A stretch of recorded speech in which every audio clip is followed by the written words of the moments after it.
Observation is a skill we can practice. There's so much to discover all around us.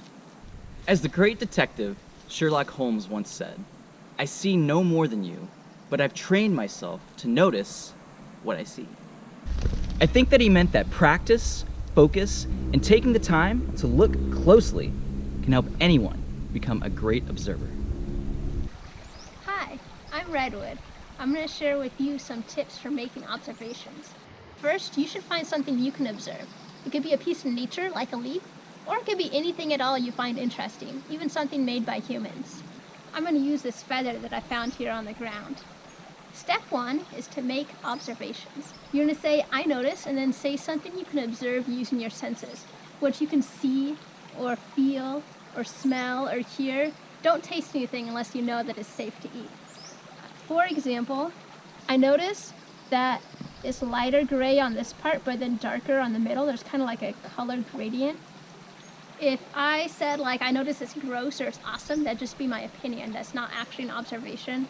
Or if, I saw holes in it and I said, "It's been eaten by bugs," that's an inference, unless I actually see the bugs eating it right then. I noticed that this part feels really soft, whereas the part up here feels kind of stiff.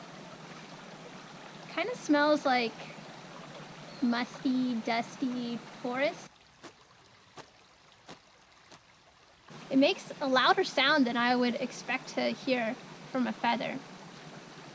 Now go ahead and pause the video for a moment and practice saying out loud things that you notice about your object. Step 2 is to ask questions. Say what you wonder.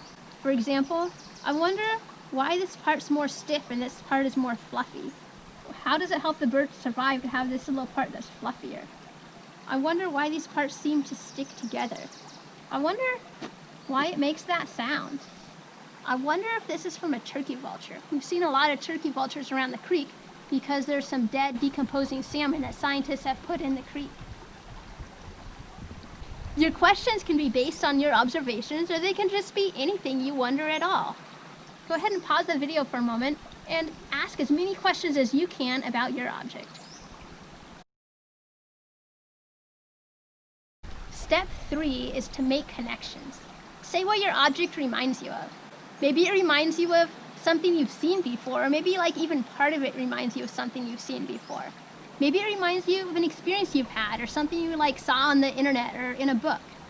For example, this fluffy part down here kind of reminds me of the softness of a pillow. And this kind of hollow part here reminds me of a straw.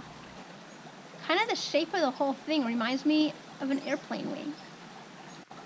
Just the feather in general, it reminds me of the turkey vultures that we've seen around the creek. Go ahead and pause the video for a moment and say what your object reminds you of. You can use "I notice," "I wonder," "it reminds me of" to make discoveries about anything, anywhere. Go find something else to explore and practice using "I notice," "I wonder," "it reminds me of." I noticed that the leaves on the top of the plant are two different colors. It reminds me of Godzilla's tail. I noticed that the leaves are really smooth and waxy.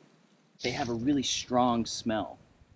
And I wonder, why does it produce a smell? Now this reminds me of somebody's beard. I wonder what it is. I notice that it's kind of a little bit stretchy.